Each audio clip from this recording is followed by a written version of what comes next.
안녕하세요. 뉴스반장입니다.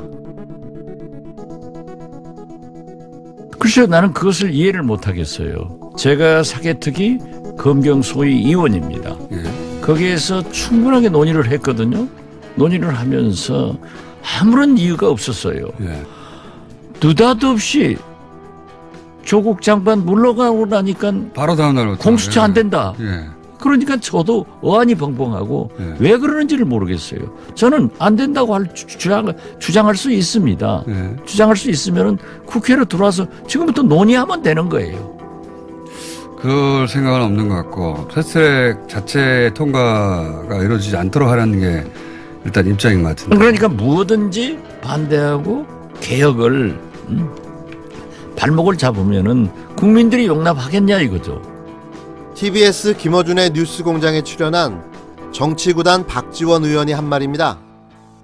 조국 장관 사퇴 후 자유한국당의 느닷없는 공수처 반대 입장은 묻지도 따지지도 않는 문재인 정부를 향한 무조건적인 반대와 트집 잡기, 결국은 또 발목 잡기라는 이야기인데요. 이제는 놀랍지도 않습니다. 반대를 위한 반대, 존재 자체가 적폐인 집단, 대한민국의 발전과 민생에 단일도 관심이 없는 무의미한 정당, 내년에는 꼭 없어져야 합니다. 이젠 그럴 때도 됐습니다. 이런 정당이 2019년 대한민국에 존재한다는 자체가 대한민국 국민의 수치입니다. 그리고 내 세금, 우리 세금이 저런 인간들에게 나간다는 게 저는 몹시도 화가 납니다. 공수처 부분은 이렇습니다. 저희 당의 입장은 실질적으로 지금 조국 수사 등에서 드러난 것처럼 결국 대통령이 마음대로 할 수 없으니까, 검찰을 현재 대통령이 마음대로 할 수 없기 때문에 대통령 마음대로, 대통령 입맛대로의 검찰기구, 사찰기구를 만드는 것이 바로 공수처라는 것이 저희 당의 입장입니다. 저희는 줄곧 공수처에 대해서는 지난번부터도 계속해서 반대의 입장을 표했던 것 잘 알고 계실 겁니다. 따라서 이 공수처에 대해서는 실질적으로 이것은 사실상 대통령 마음대로 하는 또 하나의 검찰기구의 탄생에 불과하다, 또 하나의 사찰기구의 탄생에 불과하다 해서 반대한다는 입장을 분명히 했고, 검찰개혁이 정권의 검찰 장악 시나리오라며 공수처법을 다음 국회로 넘기라고 요구한 것은 지나쳐도 너무 지나친 극단적 오만입니다. 국민의 절대 다수가 찬성하고 지지합니다. 공수처를 뺀 검찰개혁은 안고 없는 찐빵과 같습니다. 검찰의 비위를 맞추며 가짜 검찰개혁을 선동하는 듯한 비겁한 행동을 자유한국당은 즉각 중단할 것을 촉구합니다. 이젠 전선이 공수처로 옮겨졌습니다. 또 자유한국당의 반대를 위한 반대가 시작된 건데요. 한국당은 장기 집권용 공수처를 만든다고 억지 주장을 하고 있습니다. 그런데 이게 사실일까요? 현재 공수처 도입을 위한 입법안을 보면 공수처는 대통령의 검찰총장 임명보다도 더 정치적으로 중립적입니다. 공수처장의 추천위원회는 여야 각 2명과 법조계에서 추천하는 3인을 포함한 7명으로 구성됩니다. 이 중 6명이 동의하는 인사 2명을 대통령에게 추천하게 되는데요. 이런 인사 시스템에서 야당이 반대하는 인사가 공수처장이 될 리가 없습니다. 또 공수처장을 포함해서 검사, 수사관 등이 모두 임기제입니다. 평생 하는 종신직이 아니라는 거죠. 문재인 정부에서 공수처장과 민변 출신 검사를 임명해서 야당을 탄압하고 장기 집권하려고 한다는 주장 자체가 가능하지도 않고 있을 수도 없는 100% 가짜 뉴스인 겁니다.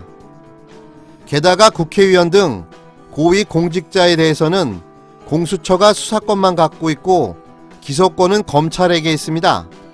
공수처의 정치적 중립이 의심되는 경우를 위한 일종의 통제장치를 갖고 있는 거죠. 다만 검사, 판사, 경찰에 대해서는 공수처가 기소권까지 갖게 되는데요. 공수처가 검사 비리를 수사하고 기소할 수 없다면 고양이한테 생선을 맡겨놓는 것과 다름없는 거 아닙니까? 검찰에 대한 기소권을 갖는 것은 너무나도 당연한 겁니다. 아울러 앞으로 검경 수사권 조정이 되면 검경 간의 견제와 균형관계가 만들어질 수 있지만 갈등이 형성될 수도 있습니다. 그래서 제3의 중립기관인 공수처가 이들에 대해서만 수사권과 기소권을 모두 갖도록 설계한 건데요. 한국당은 세계 어느 나라에도 공수처 같은 기관은 없다고 합니다. 세계 어느 나라에도 대한민국 검찰과 같은 무소불위의 권력기관은 없습니다. 각국의 제도는 그 나라의 독특한 경험을 갖고 발전하는 것이 당연한 거죠. 세계 어느 나라에도 없는 검찰이 대한민국에 엄연히 존재하지 않습니까? 한국당은 진정한 검찰개혁은 수사권과 기소권을 완전히 분리하는 것이라고 주장하는데요. 원론적으로는 맞는 말입니다. 그런데 한국당의 검경 수사권 조정안을 보면 겉으로는 개혁이고 속으로는 현행 유지입니다. 아니, 오히려 검찰의 권한을 더 강화해주는 조정안인데요.